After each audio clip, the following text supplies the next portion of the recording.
Alone and deprived, the veteran stood on the edge of the abyss, deprived even of life's simplest joys.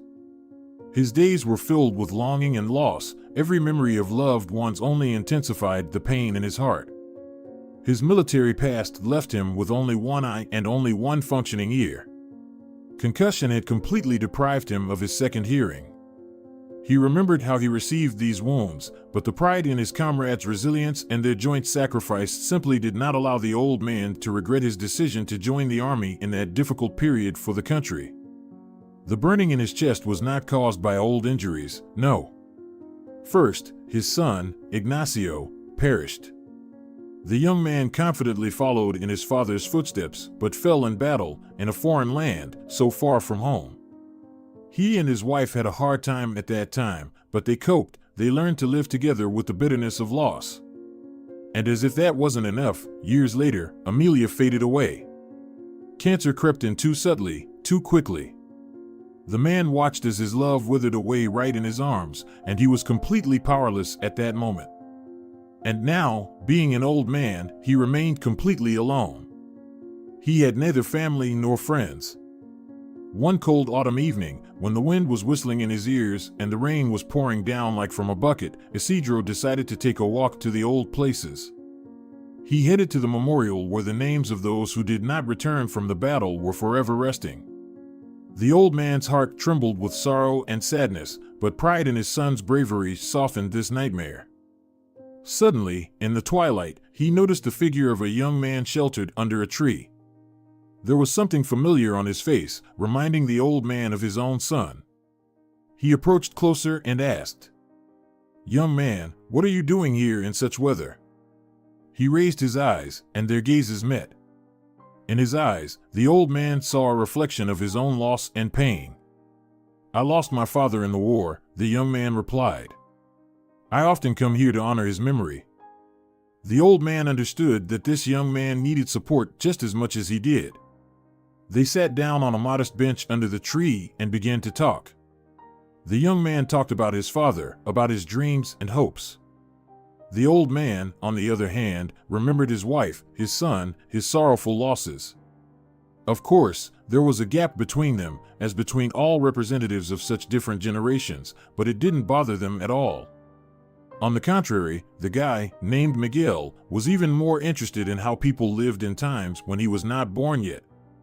That evening marked the beginning of an unexpected friendship between two people united by pain and loss. They decided to meet here every day to support each other, to share those moments of memory that bring such strong pain but are also important for maintaining a connection with the past. The young man respected the old man for his experience and wisdom, and the veteran admired the enthusiasm and energy of the youth. With each meeting, the old man gradually felt that his heart was becoming lighter, that the grief he carried inside was giving way to hope and the warmth of friendship. Together with Miguel, they found the strength to endure loss and move forward. Sometimes for their gatherings under the tree, Isidro brought chess, and sometimes Miguel brought strange board games with complex rules that were unusual for the elderly man. Surprisingly, the old man was interested in figuring them out. For his age, the elderly man possessed an extremely curious and lively mind. But not everything was so smooth. At first, the old man didn't suspect the young man's true motives. He saw him only as someone in need of support, much like himself.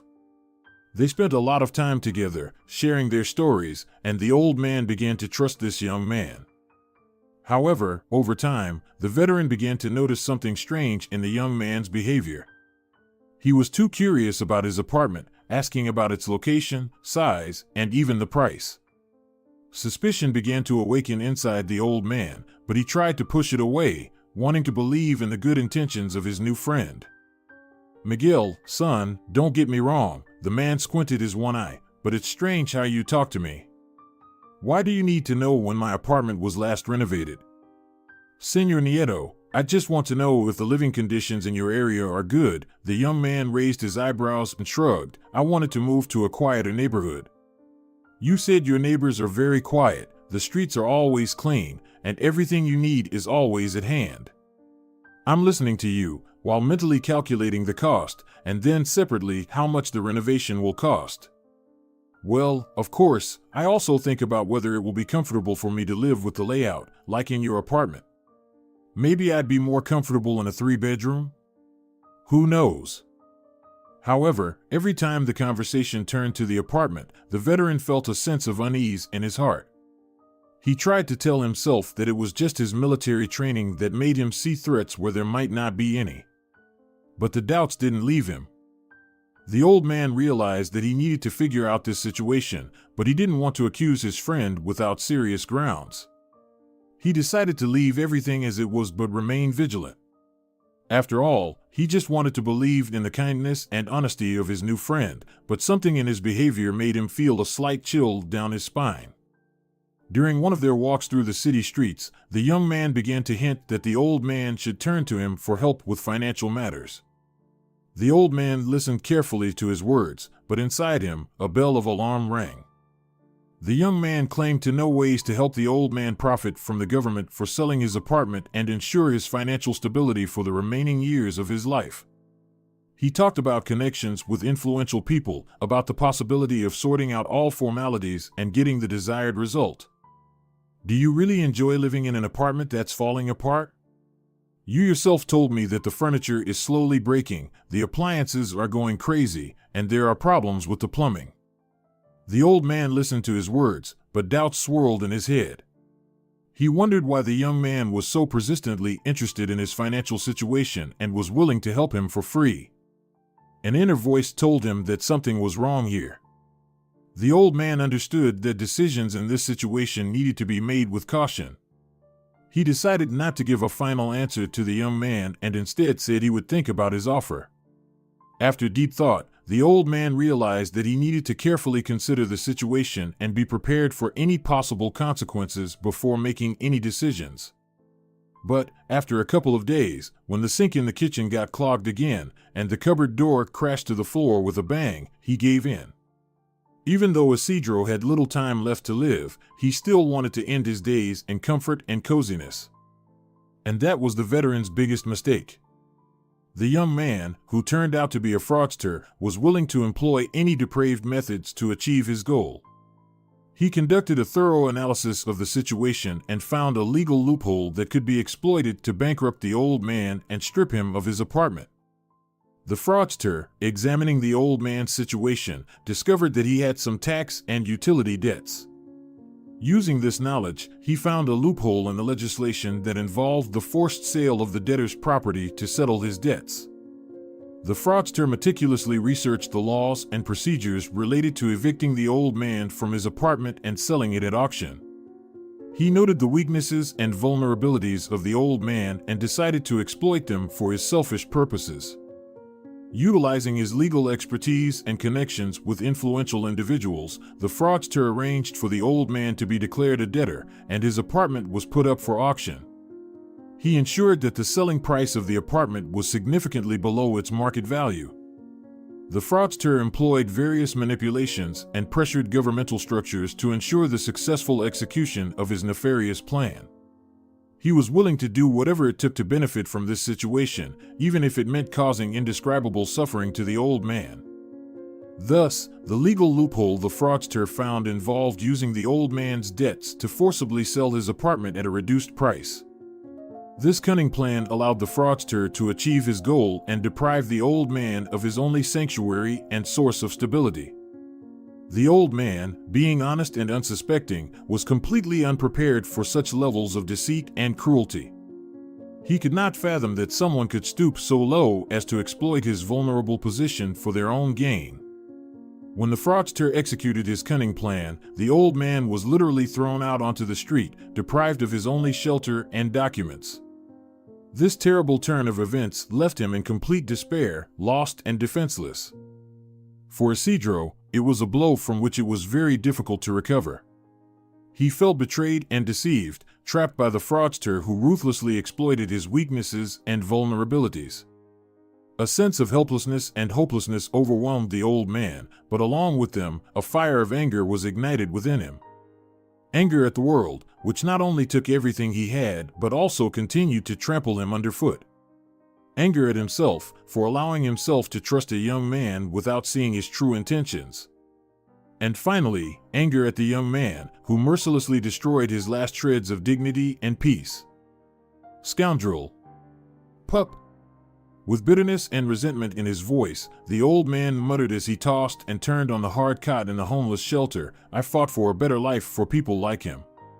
For the youth to have a peaceful sky above their heads. Old fool, you suspected. Look where your trust has led you. Workers from charitable foundations, who owned the shelters where the old man often stayed, simply shrugged. The only thing they could do was provide shelter and modest food to those in need. They listened to Isidro's story but couldn't say anything in response.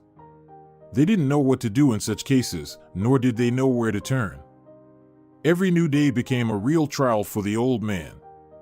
He woke up in his lonely world, where the walls of the shelter seemed too tight and memories of his past were too heavy. The struggle with pain became increasingly difficult as he remembered his days in battle and the losses he had faced. Vivid images of his beloved wife and deceased son constantly flashed before his eyes, like ghosts haunting him. One day, Isidro had a simultaneously beautiful and disturbing dream. At first, he saw his dear Amelia in it. In this vision, she looked as if she had never been plagued by illness. Rosy-cheeked, with sparkling eyes, she smiled at him and reached out her hands. Isidro, worn out by constant struggle for survival, went towards her, and suddenly his steps became so light that he felt 40 years younger. Amelia continued to beckon her husband, luring him away, gradually moving further from him. The man couldn't see where, because of the bright light shining directly into his eyes from his wife's silhouette. He only felt with all his heart that it was good there. But the light suddenly became dim. From somewhere behind, the noise and roar echoed. Isidro froze in place, as did Amelia. It was the rumble of war. These were gunshots, explosions, people's screams. It was the rumble of heavy machinery and the roar of aircraft engines. Suddenly, someone grabbed the old man by the shoulders and turned him around. With amazement, he looked into the face of Ignacio, who was clearly furious with his father. "You can't run away from the field." "There was no order to retreat," he shouted, shaking the old man by the chest. "There was an order to hold positions. Are you still hearing orders, Dad? You're not deaf yet, huh? Son? You'll rest later, when the time comes. Just not now, it's still too early." The young man's face changed. "It's not time yet. Do you hear me?" Isidro nodded sharply. He didn't fully understand what his son meant, but he decided to support him. The old man turned his shoulder and saw Amelia's smile slowly fading from her face. Her gaze became mournful, filled with deepest sorrow. She pressed her hands to herself, and the light behind her began to fade gradually. Ignacio shook his father again, not letting him relax. The young soldier pressed his forehead against his father's, clutching the hair on the back of his head. "I'll be back, tomorrow or in the next life." Isidro saw tears streaming down his son's cheeks. "Tomorrow or in the next life. But you have nothing to do here, Lieutenant." With these words, Ignacio forcefully pushed his father into the abyss that appeared out of nowhere right behind him. The light was getting further away, and the rumble of war gradually subsided. Falling into the unknown, the old man felt deep resignation. Strangely, he wasn't afraid. He felt almost nothing. And then, finding himself in complete darkness and silence, he shuddered through his whole body. "What's the matter, Doc?" The old man looked around and saw Mingo, a vagabond who often stayed at the shelter. He put his hand on the veteran's shoulder and stared into his lone eye intently. Isidro realized he had woken up. After shuffling a bit on his cot, the man sat up, tiredly rubbing his nose. He felt beaten and weary. He hadn't rested at all during the night. Mingo, the vagabond, obviously expected some sort of response from the old man, so Isidro decided to reassure his neighbor. "Nothing, buddy. Just a strange dream." Mingo shrugged but didn't rush to turn away. His face showed that he didn't entirely believe old Isidro. His friend seemed too troubled. These two occasionally exchanged a few words, briefly and without much detail. Mingo simply liked to chat, and Isidro, though too proud to admit it, needed someone to talk to. That's how they lived. They would meet at various shelters, discuss recent events in their lives, and then quickly go their separate ways. Mingo was a breezy man. He himself said he never aspired to any lofty success. Mother used to whack me for getting DS in school. Dad left us when I was little, so Mom had it tough with me. The vagabond chuckled every time he remembered his childhood. I don't even remember going to school like other kids. Mother tried to explain to me that I was born special. Back then, I took it as a compliment, but now I understand I've been a bit of a fool since birth. That must have been an unpleasant discovery, right? Ha! It would have been if I cared. Stupid, smart, brilliant, Mingo threw his hands behind his head and stretched. We all end up in the same ground. So what's the difference? Look, Doc, I have no home, no car, no wife and kids. Sometimes I have nothing to eat, and sometimes the sole of my only pair of boots falls off. Yet, I'm still happy. I'm just as free as the wind in the field, and that makes me happy. Maybe it's all because of my inherent stupidity. Isidro paused for a moment. He gazed into the distance, contemplating the fate of this man. The old man marveled at Mingo's ability to find joy in every little thing. He couldn't understand how Mingo managed to find positives in every situation. Not that Isidro was particularly despondent or pessimistic, but as an elderly man, he definitely wished to live in entirely different circumstances. The old man longed to return to his weathered but beloved apartment. He wanted to drink coffee in the mornings and sit in his favorite chair with an interesting book in the evenings. He missed the photographs of his wife Amelia and their son Ignacio terribly. He suddenly realized how petty his complaints about his past life were when there were people nearby who were happy just to exist. You know, Domingo, the old man smiled for the first time in a long while, you truly are special. The Lord has blessed you with a happiness that lasts a lifetime. Not everyone can boast such a gift. Mingo laughed in response. The men raised their mugs of tasteless coffee and drank to all the good things they had. Isidro found himself even more drawn to the company of this carefree vagabond. Perhaps Mingo could barely read, didn't know any literary works, and couldn't flaunt knowledge, but the old man couldn't deny that instead of diplomas and doctoral degrees, Mingo had acquired something more important: simple worldly wisdom. A couple of months after that conversation, Domingo passed away. Isidro woke up and glanced at his neighbor, feeling somewhat unaccustomed. Usually, the vagabond always woke up before the old man and eagerly shared any news he had. But this time, he simply lay on his makeshift bed. The veteran awkwardly got up from his stiff cot, stretched a bit, and looked again at his neighbor. He remained motionless, not stirring. "Mijo?" In response, silence buzzed in the old man's ears, stark against the general hubbub of the shelter. Still unaware of what had happened, a chill ran down the pensioner's spine. He rushed to his friend and immediately pulled the worn-out sheet from his head. Underneath, Isidro saw Mijo's face, serene and lifeless, already drained of color. His features were completely relaxed, wrinkles smoothed, and eyelids softly closed. The old man froze, unable to move. He continued to stare at his now lifeless companion. "Oh, Mijo." Even in death, the vagabond's face was lit by a gentle smile, the same one he carried through his unfortunately short life. Later, the charity workers shared with the old man that his friend had died of a heart attack. Just like that, quietly, without fuss or pain. A friend. Perhaps, over the years, Isidro had indeed had a true friend by his side. He needed nothing from the old man except a listening ear for his cheerful, albeit sometimes shocking, childhood stories. He couldn't bring himself to attend the funeral. It turned out Mijo had nephews who knew about their wayward uncle. And Mijo himself knew them well. He simply didn't want to live like other people. The man decided not to cross paths with his friend's relatives to avoid unnecessary questions.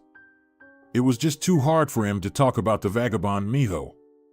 A couple of days later, Isidro went to the cemetery, to the modest grave marked with a scribbled number. He said nothing. He simply ran his wrinkled hand over the small cold stone and looked at the epitaph, on which, besides the dates of birth and death, kind people had engraved the phrase Isidro had said to them. Surprisingly, the nephews decided not to change anything, just agreeing with the recommendations of some random fellow from the shelter. Apparently, they knew what kind of person their uncle was too. And I am still happy this was the phrase that completely described the man's life. Before leaving, the old man left an old, rusted metal keychain in the shape of a smiling heart near the tombstone, which had fallen from the stretcher as Domingo's lifeless body was carried away. The old man believed that his duty was to fight, even if the world was unfair to him. He didn't ask for sympathy or help from the youth. All his life, he preferred to go his own way, despite all the difficulties and trials he had to endure. Domingo taught him not to get upset over trivial matters. Yes, Isidro was poor and lonely. But he lived, breathed this air, looked at this blue sky. However, with each passing day, his physical strength diminished and his health deteriorated. Battle scars and the consequences of injuries sustained during the years of war became an unbearable burden for his aging body. His lone eye and deaf ears served as reminders of how much had changed since he was young and strong. Yet, despite all the hardships, the old man continued to fight, refusing to surrender to old age and illness. He never imagined that a chance encounter with a vagabond would awaken such a strange will to live in the old veteran. Deprived of his only shelter and wandering from one shelter to another, the veteran exemplified resilience and perseverance. He took any job offered at the employment center, regardless of his age and physical difficulties. However, despite all the hardships, he stubbornly rejected offers of assistance and care in nursing homes. Over the years of roaming the city streets, the old man became increasingly withdrawn and proud. His life experience and resilience made him too unyielding to accept help from young nurses and caregivers. He believed that the youth should not burden themselves with caring for frail old men and preferred to remain independent and self-reliant. For him, it was not just a matter of pride, but also a matter of perception of the world. A man whose youth was spent in inhumane conditions of wartime could not accept the idea that his less than healthy condition warranted attention and care from the younger generation. His view of the world was marked by firmness and steadfastness, and he preferred to fight for his existence independently, without relying on others. One day, when there was no work at the employment center, and there wasn't enough money even for the simplest meal, the old man felt a hunger that persistently demanded satisfaction. The shelters were also overcrowded. There simply wasn't enough food for everyone. He realized he needed to eat something to alleviate the pain in his stomach. Struggling to move through the streets, the old man began picking up coins from the ground in alleys, despite his fatigue and physical difficulties. Each coin was valuable to him, each one brought him closer to the possibility of buying something edible. And their number slightly increased. The old man found himself in front of the counter of a small store, where freshly baked buns and bread on the shelves caught his eye. The feeling of hunger became unbearable, but in the old man's pockets lay only a few coins that he had hardly collected during the day in the alleys. He approached the counter slowly, his back rounded, and his steps uncertain, as if each step cost him tremendous effort. Isidro took one bun and began contemplating his motives, his situation. And what did his conscience say about it? What am I, reduced to theft? The old man thought to himself. You lived on a couple of spoonfuls of water a day, on half a dry biscuit a week. Look at yourself, what a mess. The old man was only ashamed of himself for such thoughts even crossing his mind. He suddenly shuddered at the idea that he had almost stolen the most ordinary bun from the store. He sighed heavily, more as a reproach to himself, and prepared to put the extra bun back on the counter, casting his gaze downward. It was at that moment, as he was about to place it back, that he heard a rustle and felt heavy gazes upon him. Turning around, he saw a young and stern security guard looking at him suspiciously and approaching. "What are you doing here?" asked the guard with a displeased expression on his face. "I would like to buy this bun," Isidro replied, his voice weak and trembling. "Why did you take two then, if you only wanted to buy one?" the guard asked, not taking his eyes off. "But I put the second one back, didn't I? Right?" Isidro stuttered, trying to explain the situation. He felt that every word he said only aroused more suspicion. The guard insisted that Isidro took two buns, but intended to pay for only one. Isidro's heart beat faster. He felt ashamed and hurt by being suspected of dishonesty. He silently handed the unbought bun to the guard, but the guard just nodded his head and pointed to the door. "Come with me." Isidro turned slowly and approached the security guard, feeling the bitterness of insult and pain gripping his heart. He realized that there was no place for the weak and poor in this world, and that he would have to fight even harder to survive. During the search of the old man's pockets, the guards unexpectedly found two valuable items that initially didn't catch their attention: a metal fork combat merit and a yellowed piece of paper folded into a tiny square. Tentatively unfolding the paper, they saw an old, time-stained child's drawing. The drawing depicted a soldier standing next to a woman and a child. In the background was a depiction of a house. The soldier had his hand on the woman's shoulder, and the child, hugging his leg, smiled happily. The inscription on the drawing read, "My daddy is a hero." The guards' gazes shifted from the drawing to the old man's face. In his remaining eye, they could read the thorny paths he had traveled and boundless sorrow. It became clear at that moment that life circumstances had led him to this position, far from his own mistakes or shortcomings. The guards felt horror at how they had erred in judging the old man and subjecting him to humiliation. They realized that this person standing before them was not just a stranger but a hero whose sacrifices and sufferings deserved respect and recognition. "So you are a veteran?" One of the guards nervously coughed into his fist, asking. But Isidro only nodded silently, unable to say anything to them. With understanding and regret, they returned the medal and the drawing to the old man. The guards decided to help him, at least to the extent they could do it right now. It was obvious that the elderly man was very hungry.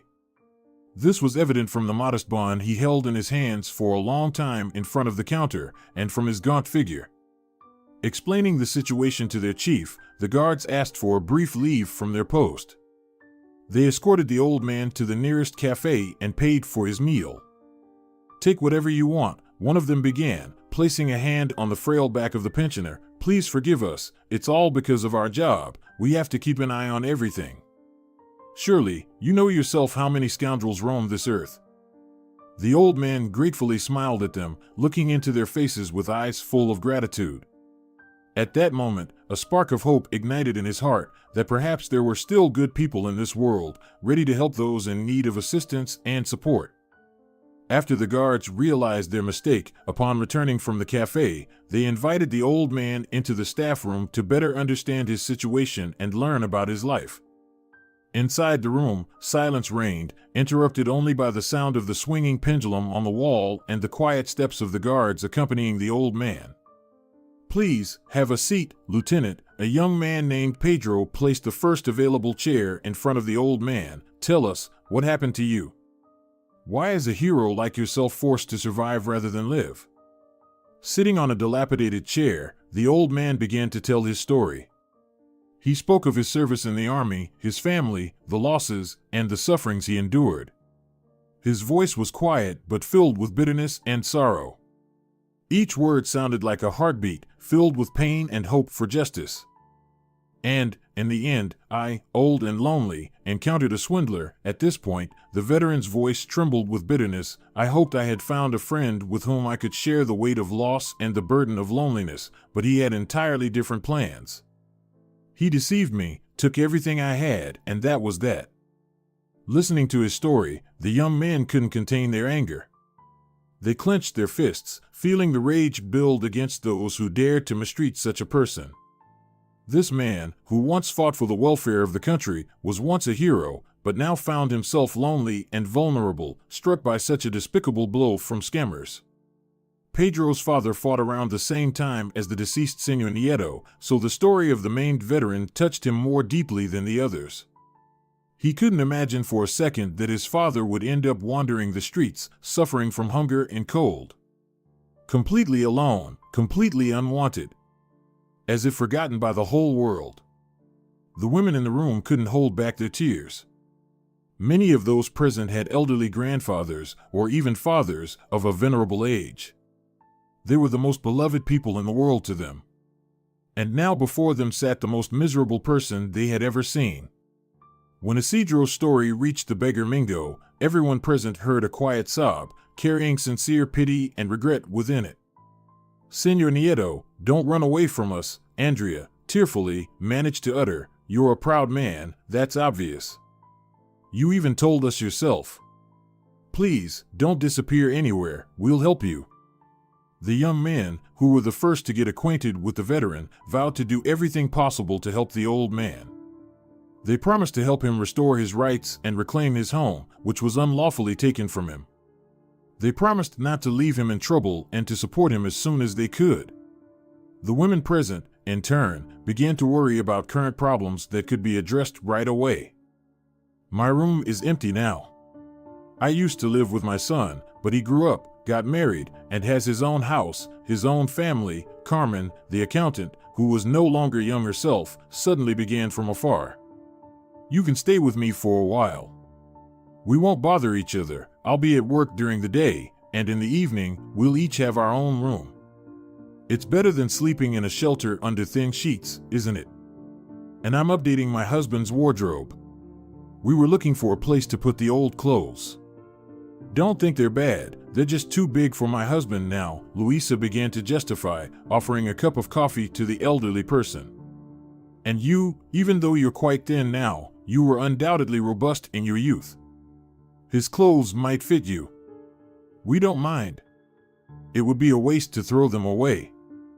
The old man smiled gratefully at them, feeling somewhat relieved that there were people willing to help him. In this world where he felt betrayed and forgotten, suddenly there were kind souls ready to lend him a helping hand. He hadn't sought help deliberately, enduring his sad existence in solitude, but this was a small light in the darkness, giving the old man hope for a better future. After a serious conversation with the pensioner and realizing the gravity of his situation, the store workers decided to do everything possible to help him regain a dignified life. Gathering together, they discussed a plan of action. One of the first steps was to gather more information about the old man. They decided to check the veteran's database to find his name and military service history. When they found his records, it became clear to them that the old man was indeed a veteran who had served his country with honor and bravery. Photographs from his younger days only confirmed this: confident facial features, proud posture, and a determined gaze.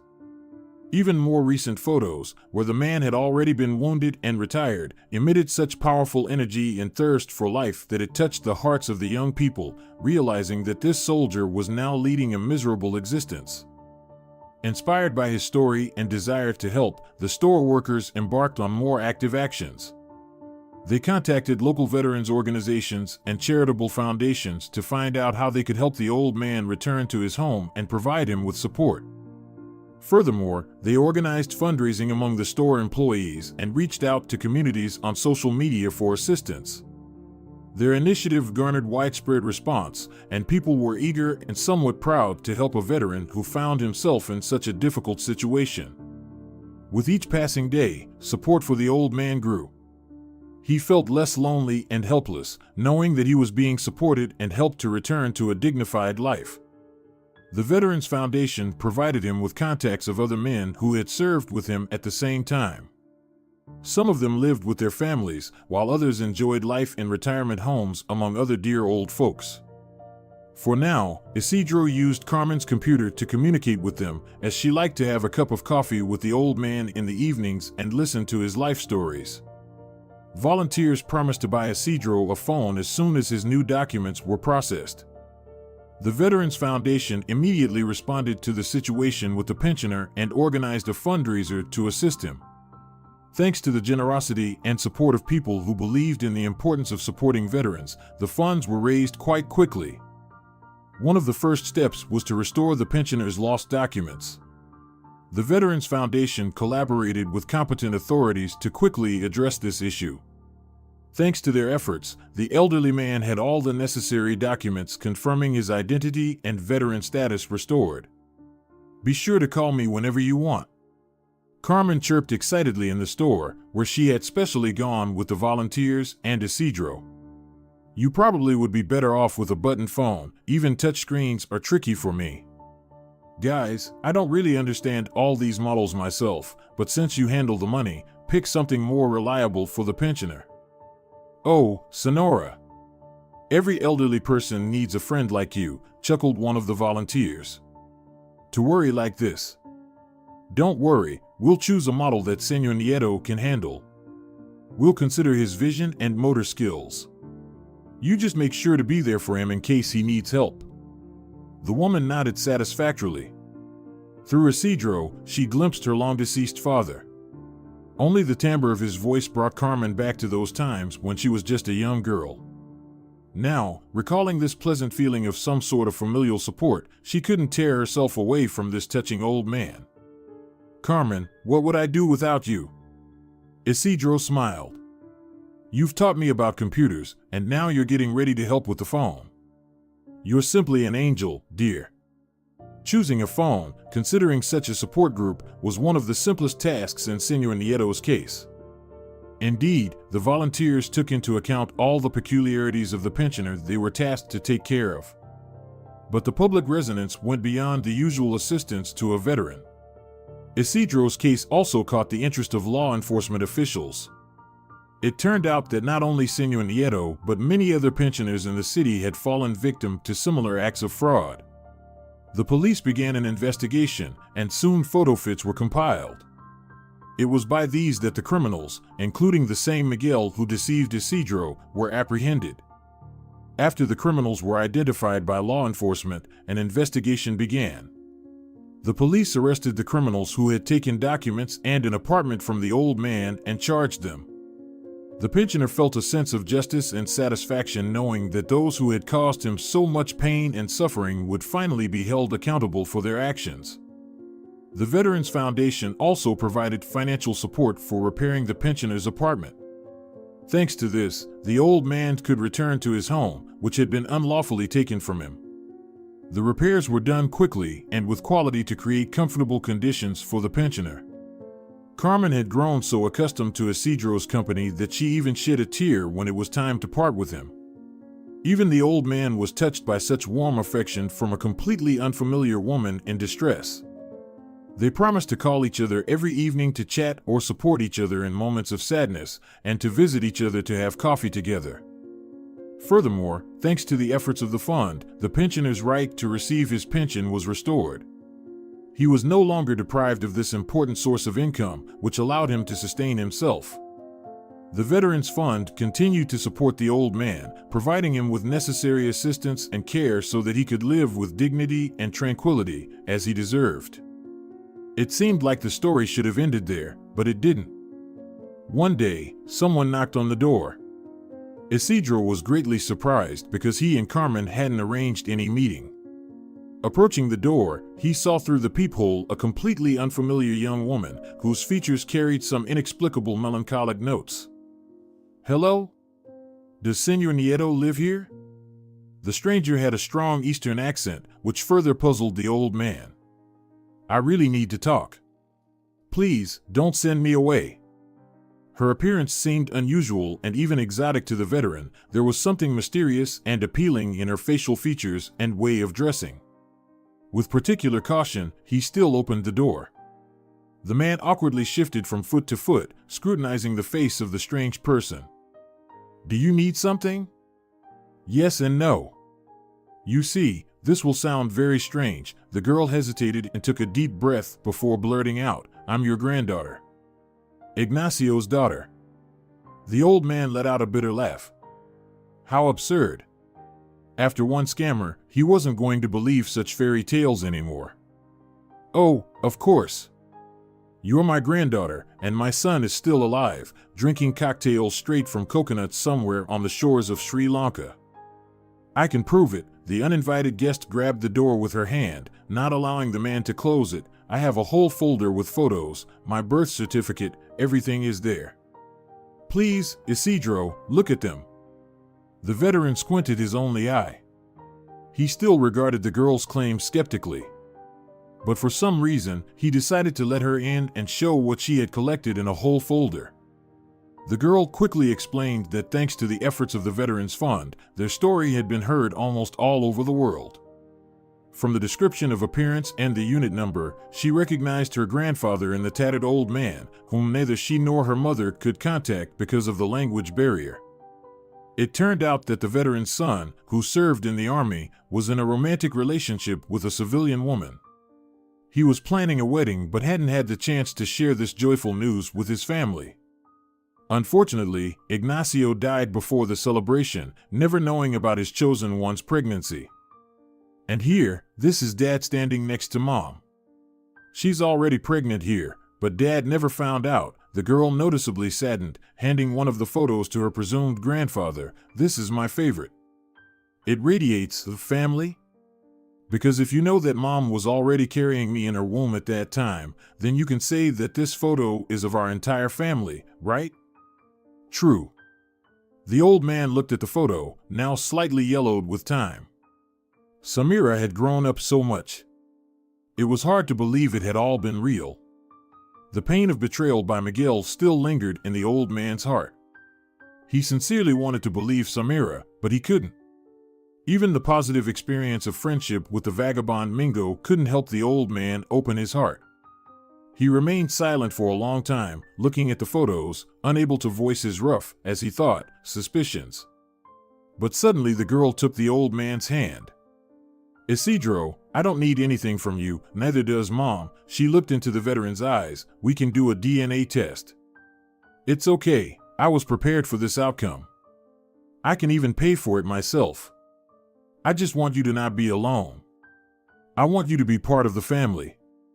After all, Dad was your biological son, so you should be with me and Mom. The old man asked for a few days to make a decision. Instead of just leaving, Samira left Isidro her favorite photograph. Only when the girl left did the man decide to hold the photo in his hands. There, on the back, he saw a short inscription that brought out all the unshed tears of sorrow and loneliness. The underline clearly belonged to the late Ignacio, and the inscription read, "I'll come back to you, tomorrow or in the next life." The next day, he called Samira to tell her his decision. The girl came to the old man's house to pick him up. In the hospital, they sat in long anticipation of the test results. The doctors, seeing such a strange pair coming for such a strange reason, couldn't contain their surprise. Finally, the doctor appeared in the waiting room, ready to deliver the results. Well, then. The probability of kinship is 81%. I don't know if this is good news for you or not, but you are definitely second-degree biological relatives to each other. Samira warmly smiled at Isidro. She was sure he was her grandfather. But the expression on the man's face was hard to describe in simple words. For the old man, this discovery was a real shock. He never thought his family was looking for him all these years. In his lonely life, there was no place for joy or happiness, and suddenly he found out he had a granddaughter who so desperately wanted to meet him. Overwhelmed with a slight tremble, the old man reached out to the girl and cautiously hugged her. The notes of melancholy he saw in her face were special, completely unique to his late Ignacio. Only now, knowing the test result, Isidro decided to acknowledge it. Meeting his granddaughter became a source of excitement and joy for the old man, feelings he hadn't felt in many years. They shared memories, told each other about their lives and plans for the future. For the old man, it was a moment of true happiness when he felt like a part of the family he had been searching for so long. Thanks to the efforts of the Veterans Fund, his life became filled with new hope and possibilities for a happy future. As the granddaughter talked about her life and how she and her mother had always searched for the old man, she opened up new horizons of family connection and love for him. They spent long hours discussing plans for the future. For the granddaughter, this was also an important moment. She found her grandfather, whom she had heard about for many years but had never seen. Meeting him brought her a sense of completeness and satisfaction. She felt that everything was now in its place. Gradually, the old man began to embrace his new role, the role of a grandfather. He assisted his granddaughter with advice and support, sharing his stories and knowledge. The granddaughter joyfully welcomed him as part of the family, gratefully accepting him into her life. They had big plans ahead for meeting Samira's mother. She hadn't decided to move yet, so approaching the meeting needed careful consideration. However, for some reason, Isidro felt only pleasant anticipation. Not every old man undertakes such a big journey at the age of 85.